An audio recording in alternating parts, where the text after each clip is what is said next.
మోడీ గారి నాయకత్వం, మోడీ గారి నాయకత్వం, భారత్ మాతా కి, భారత్ మాతా కి, భారత్ మాతా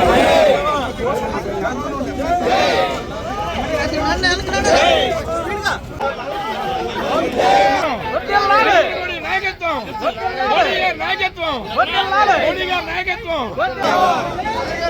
జై కిసాన్, జై కిసాన్, జై జై జై కిసాన్. వందే మాతరం, వందే వందే మాతరం, వందే మాతరం. నాయకత్వం వర్ధిల్లాలి, వర్ధిల్లాలి మోడీ గారి నాయకత్వం.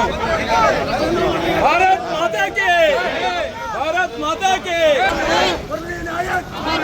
భారత్ మాతా కి, భారత్ మాతా కి, భారత్ మాతా కి.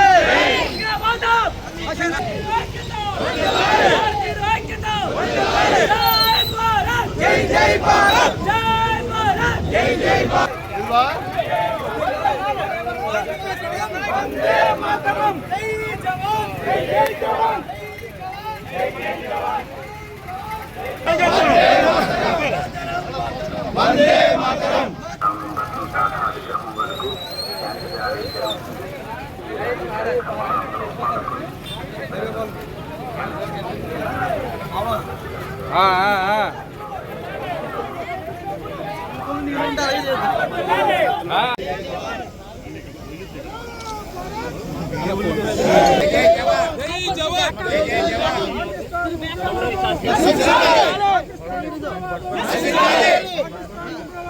మరి ఇక్కడ పహల్గామ్లో నిర్దోషులు కొత్తగా పెళ్ళైన వాళ్ళు ఉన్నారు. అక్కడ విచక్షణ రహితంగా ఒక మత ప్రాతిపదికన అన్యాయంగా వారు చంపడం జరిగింది. భారతదేశం అంతా ఒక్కటే, ఇక్కడ హిందూ ముస్లిం క్రిస్టియన్ అనే భేదాలు లేవు. అందరూ ఒకటే మాట మీద సంఘటితంగా ఉన్నారు. అది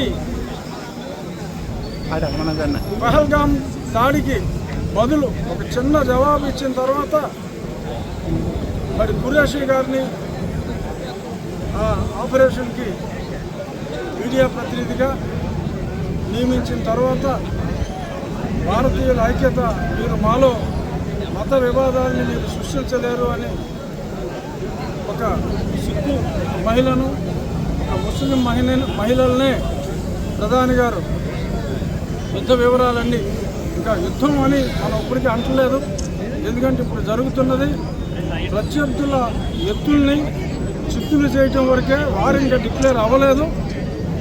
ప్రపంచ దేశాలు ఎక్కువగా ప్రధాని గారికే తమ సంపూర్ణ మద్దతుని ఇస్తున్నాయి. ఎందుకంటే తప్పు చేసిన వాళ్ళని అందరికీ తెలుసు, వాళ్ళు కూడా ఉగ్రవాదాన్ని పెంచి పోషించట్లేదు అని ఒకటి అరా చిన్న మంత్రులు చెప్పినప్పటికీ కూడా ప్రపంచం అందరికీ తెలిసి నిజం.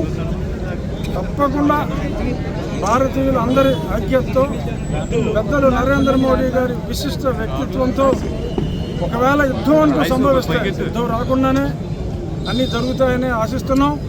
ఒకవేళ యుద్ధం అంటూ సంభవిస్తే విజయం మనదే, అందులో ఎటువంటి సందేహం లేదు. ఈరోజు రాష్ట్ర ప్రభుత్వం కూడా రాష్ట్ర వ్యాప్తంగా కొద్ది రోజుల తర్వాత ఇటువంటి కార్యక్రమాలు చేపట్టబోతోంది. ముందుగా మన భీమవరం, ఉండి నియోజకవర్గాల్లో రామాంజనేయులు గారితో చర్చించిన తర్వాత ముందు మనకి భారత సైన్యానికి ఎప్పుడూ మేము ఉన్నామని చెప్పి వచ్చిన ప్రజలకి ఇవాళ ఉదయం మా స్పీకర్ గారు ఒక నెల జీతం నేషనల్ రిలీఫ్ ఫండ్కి ఇవ్వడం జరిగింది. అదే స్ఫూర్తితో వెంటనే నేను కూడా ఇచ్చి మా ఎమ్మెల్యేలందరికీ కూడా ఒక నెల జీతం, ఓన్లీ రిక్వెస్ట్, ఎమ్మెల్యేలందరికీ కూడా ఒక నెల జీతం, అంటే ఆ ఖర్చు వేల కోట్ల ఖర్చులో మనం ఎంత ఇచ్చే ఉన్నది కాదు, మనం ఉన్నామా లేదా అనేది అది ఒక ఎమ్మెల్యేగా ఇచ్చాం, వ్యక్తిగా మళ్ళీ సెపరేట్గా ఇస్తాం. మన అందరూ కూడా రూపాయలు ఇవ్వండి,